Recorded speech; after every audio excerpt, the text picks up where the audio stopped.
Hello learners. तो आज हम शुरू करते हैं वाइटामिन्स।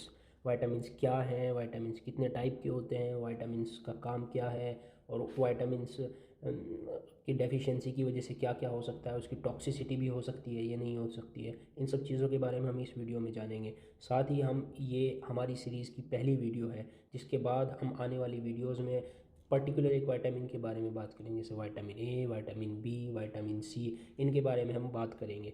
ठीक है, तो अभी हम शुरू करते हैं कि विटामिन्स क्या होते हैं। बेसिकली विटामिन्स ऑर्गेनिक कंपाउंड्स हैं जो कि हमें स्मॉल अमाउंट में रिक्वायर्ड होते हैं, जो कि हम अपनी डाइट के थ्रू ले सकते हैं, या कुछ विटामिन्स ऐसे भी होते हैं जो हमारी बॉडी में बनते हैं। काहे के लिए ज़रूरत है इनकी? हमारी ऑप्टिमल ग्रोथ के लिए, एक अच्छी ग्रोथ के लिए हमें ज़रूरत है, और साथ ही साथ अपनी बॉडी को मेंटेन करने के लिए विटामिन्स की हमें ज़रूरत पड़ती है। अब ऑर्गेनिज्म जैसे कि आप बात करें बैक्टीरियाज की, वो अपने विटामिन्स खुद बना लेते हैं, बट ह्यूमन को उसकी ज़रूरत होती है, डाइट के थ्रू ह्यूमन लेते हैं। But except some bacterias produce vitamins in our gut, हमारी गट में। गट मतलब अपने हमारे आंतों में, स्पेशली हमारे कोलोन वाले एरिया में, जो कोलोन वाला एरिया है उसमें प्रोड्यूस करते हैं in our gut, like vitamin K produce करते हैं। अभी हम थोड़ा इसकी हिस्ट्री के बारे में जानते हैं। हिस्ट्री में है फ्रेडरिक गोलेंड हॉपकिंस, कॉइन इन्होंने टर्म कॉइन करी थी एक्सेसरी फैक्टर्स। दरअसल इन्होंने जो वाइटामिन को देखा तो ये इनको नहीं पता था कि वाइटामिन है, तो इन्होंने उसको क्या नाम दे दिया? इन्होंने नाम दिया एक्सेसरी फैक्टर्स का। बाद में इनको क्या हुआ, nutrients present in the food. And the Casimir Funk, एक और साइंटिस्ट थे कैसिमिर फंक, आइसोलेट करा था एक अमाइन को। कहाँ से? राइस पॉलिशिंग से आइसोलेट किया अमाइन को। फिर उन्होंने देखा कि ये अमाइन है। लेटर क्या हुआ, फिर उसको एक और जगह से यीस्ट से उनको वो करा गया, जिस जो क्या कर देता था, बेरी को क्योर कर देता था। तो शुरू में हमें क्या पता लगा, ये अमाइन है, जिसकी वजह से क्या होता है, इनको नाम दे दिया जाता है वाइटामाइन वाइट अमाइन, AMINE। ये जो ई है, ये शुरू में इसमें था वाइटामाइन, बाद में ड्रॉप करके सिर्फ वाइटामिन बन जाता है, वाइटामिन ये रह जाता है। वाइटामिन का मतलब होता है vital amines, but these all are not amines, ये सब के सब अमाइंस नहीं होते हैं, कुछ इसमें डिफरेंट ग्रुप्स भी पाए जाते हैं। अब हम बात करते हैं coprophagy. What is coprophagy? In some animals जैसे रैट, डीर, कुछ जानवरों क्या करते हैं, अपनी ही पोटी को, अपनी ही फीसिस को खाते हैं, क्योंकि उनकी गट में जो बैक्टीरियाज ने वाइटामिन बनाए हैं वो उनकी पोटी में मौजूद होते हैं, तो उनको खाकर अपने न्यूट्रिशंस पूरे करते हैं। सो अभी हम देखते हैं types of vitamins. Types of vitamins, हमारे पास दो तरह के वाइटामिन्स होते हैं, fat soluble vitamins and water soluble vitamins. Fat soluble vitamins की हम बात करें, विटामिन ए जिसको हम रेटिनॉल बोलते हैं, विटामिन डी जिसको हम 1,2,5 डाई हाइड्रोक्सी कोलेकैल्सीफेरॉल बोलते हैं। विटामिन के होते हैं, इसके कई टाइप्स होते हैं, vitamin K1, K2 and K3। ये प्लांट बेस्ड होता है, ये एनिमल बेस्ड होता है, ये सिंथेटिक होता है।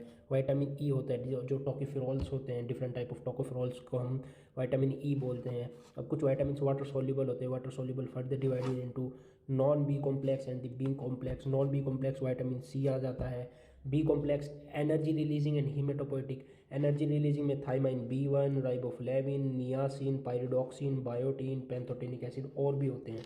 हीमोपोइटिक हीमोपोइटिक बी कॉम्प्लेक्स में आ जाते हैं आपके folic acid, that is B9, B12। Hemopoietic help in RBC formation well. जो एनर्जी रिलीजिंग है, they are involve in like TCA cycle, like urea cycle, they are involved in these type of cycles which are releasing energy। अभी हम fat soluble के बारे में थोड़ी detail लेते हैं, फिर वाटर सोल्यूबल के बारे में थोड़ी डिटेल लेंगे। Fat soluble vitamins. Fat soluble vitamins का जो डाइजेशन है, एब्जॉर्प्शन है और ट्रांसपोर्ट है, वो एसोसिएट होते हैं फैट के साथ। यानी ये इनका एब्जॉर्प्शन भी होगा, इनका हमारी बॉडी में जो ट्रांसपोर्ट होगा वो सब फैट के साथ में होगा, इसलिए उनको फैट सोल्यूबल कहा जाता है। अब ये बने काहे के होते हैं, इनका स्ट्रक्चर किस टाइप का होता है? They have rings, but with rings they have isoprene units. these are the isoprene units, this is a single isoprene units। Fat soluble vitamin can है 1 to 5 आइसोप्रीन यूनिट्स हो सकती हैं, this is a isoprene unit.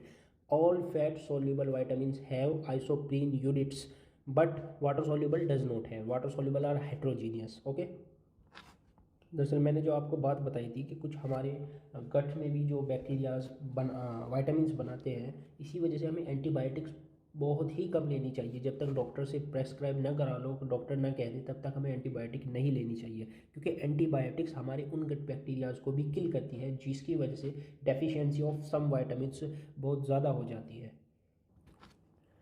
Fat soluble vitamins की अगर हम बात करें तो फैट सोल्यूबल वाइटामिन्स कैसे क्या होता है, stored in liver. Fat soluble vitamins कहाँ होंगे, स्टोर्ड इन लीवर में स्टोर्ड होंगे, stored in liver and in adipose tissues. Adipose tissues जहाँ पे फैट स्टोर होता है वहाँ पे होंगे।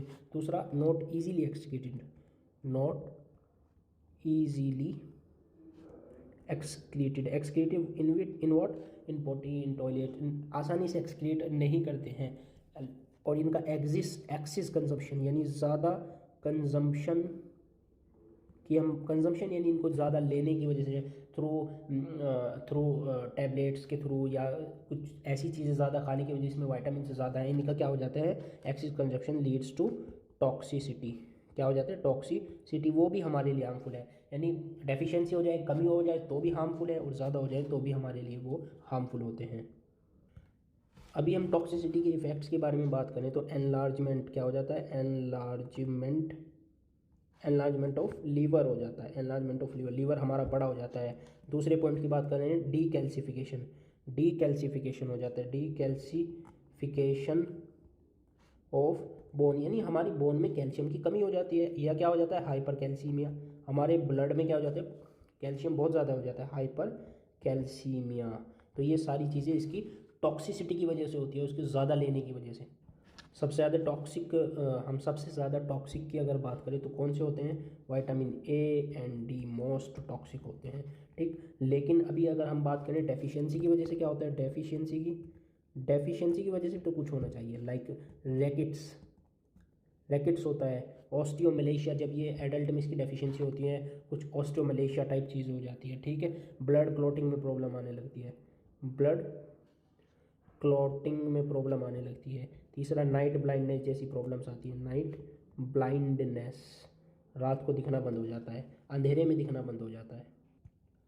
फैट सोल्यूबल जितने भी वाइटामिन हैं वो अपना डायरेक्टली फंक्शन करते हैं, नॉट थ्रू कोएंजाइम्स के थ्रू, ओनली वाइटामिन के, ओनली वाइटामिन के। वाइटामिन के एक ऐसा वाइटामिन, फैट सोल्यूबल वाइटामिन जो कि अपने कोएंजाइम्स के थ्रू फंक्शन करता है, ठीक है। अभी आप देखेंगे कि कोएंजाइम्स के थ्रू फंक्शन करना किसे कहते हैं, ठीक है। जब वाटर सॉल्युबल देखेंगे तो आपको समझ में आ जाएगा कि कोएंजाइम्स के थ्रू कैसे फंक्शन किया जाता है। अभी हम बात करते हैं water soluble vitamins. Water soluble vitamins और हेट्रोजीनियस ग्रुप के होते हैं, मतलब वो अलग अलग ग्रुप के होते हैं। जिस तरह आपने फैट सॉल्युबल वाइटामिन्स में देखे हुए आइसोप्रीनोइड यूनिट्स के बने हुए थे, लेकिन यहाँ पे ऐसा नहीं है, यहाँ पे ये सब अलग अलग होते हैं। बस इनके बीच में एक सिमिलरिटी होती है कि ये वाटर सॉल्युबल होते हैं सब के सब। दे कैन, अब ये वाटर सोल्यूबल हैं तो आसानी से एक्सक्रीट भी कर जाते हैं थ्रू यूरिन, और नॉन टॉक्सिक होते हैं क्योंकि जैसे ही इनकी टॉक्सिसिटी होती है बॉडी में, ये क्या कर जाते हैं, एक्सक्रीट कर जाते हैं बॉडी से। अब ये एक्सक्रीशन होता है इनका, तो जब एक्सक्रीशन होता है तो हमें इनकी कंटिन्यूस सप्लाई चाहिए होती है, कि इनको कंटिन्यूसली हम डाइट में सप्लाई चाहिए होती है, accept vitamin B12। Vitamin B12 ही ऐसा वो है जो कि स्टोर होता है, कहाँ स्टोर होता है, हमारे लीवर में। कहाँ पे, लीवर में स्टोर होता है विटामिन B12। इसके अलावा कोई और वाटर सॉल्युबल विटामिन बहुत ज़्यादा क्वांटिटी में हमारी बॉडी में स्टोर नहीं होता है। अभी इसके डेफिशिएंसी सिम्टम्स कैसे आते हैं, इसके डेफिशिएंसी सिम्टम्स ओवरलैपिंग होते हैं। कैसे, ओवरलैपिंग डेफिशिएंसी सिम्टम्स, मतलब क्या है ओवरलैपिंग का, मतलब ये है कि आपको आप देख के नहीं बता सकते, पर्टिकुलरली आप देख के नहीं, अच्छा ये उस विटामिन का सिम्टम हो सकता है, नहीं, ऐसा नहीं होता। इसके कई सारे एक दूसरे के साथ आने वाले सिम्टम्स होते हैं।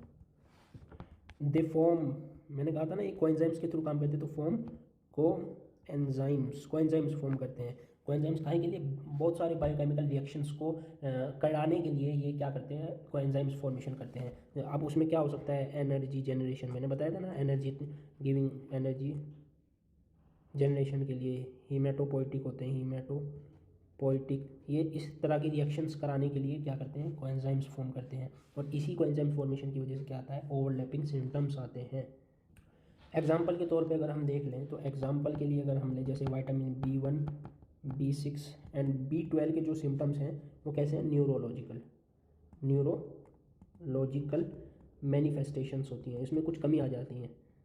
जैसे चक्कर आना, सर में दर्द रहना, इस तरह की चीज़ें रहती है B1 B6 और B12। तो ये क्या हुआ, अगर ऐसा भी हुआ तो हम कैसे पता लगाएंगे कौन से की वजह से हुआ है। तो इनके सिम्टम्स कैसे हो गए, ओवरलैपिंग हो गए। अभी हमने देखा कि इनकी टॉक्सिसिटी तो होती नहीं क्योंकि एक्सक्रीट कर जाते हैं, लेकिन इनकी डेफिशिएंसी तो होती है ना। डेफिशिएंसी में किस तरह की चीज़ें आ सकती हैं सामने, डेफिशिएंसी में हमें स्कर्वी हो सकता है, स्कर्वी। डेफिशिएंसी में हमें बेरी बेरी की प्रॉब्लम हो सकती है, बेरी बेरी। अभी हम देखेंगे इन सब में क्या होता है, वो भी एनीमिया, एनीमिया की प्रॉब्लम हो सकती है।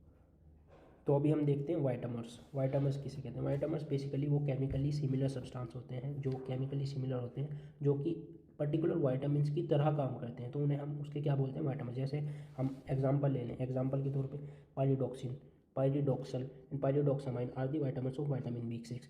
ये सेम चीज़ है, बस इसमें क्या है, पाइरिडॉक्साइन है, इसमें एल्डिहाइड ग्रुप है, इसमें एक अमाइन ग्रुप लगा हुआ है। तो इनकी वजह से ये क्या हुआ, लिटिल बिट डिफरेंट हो गए, बट ये विटामिन 6 के क्या हुए, तमाम वाइटामर्स हो गए।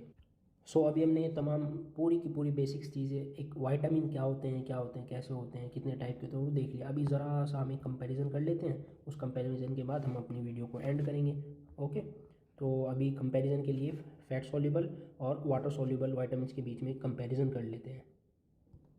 तो कंपैरिजन में सबसे पहले बात करें एब्जॉर्प्शन। एब्जॉर्प्शन किसके थ्रू होगा भाई, फैट के थ्रू एब्जॉर्प्शन होगा, फैट के थ्रू, ठीक है। फैट सॉल्युबल है तो फैट के थ्रू, वाटर सॉल्युबल है तो सिंपल एब्जॉर्प्शन, सिंपल एब्जॉर्प्शन हो जाएगा, ठीक। Carrier protein, yes fat soluble have carrier proteins, but water soluble vitamins does not have need carrier proteins, no need for carrier proteins.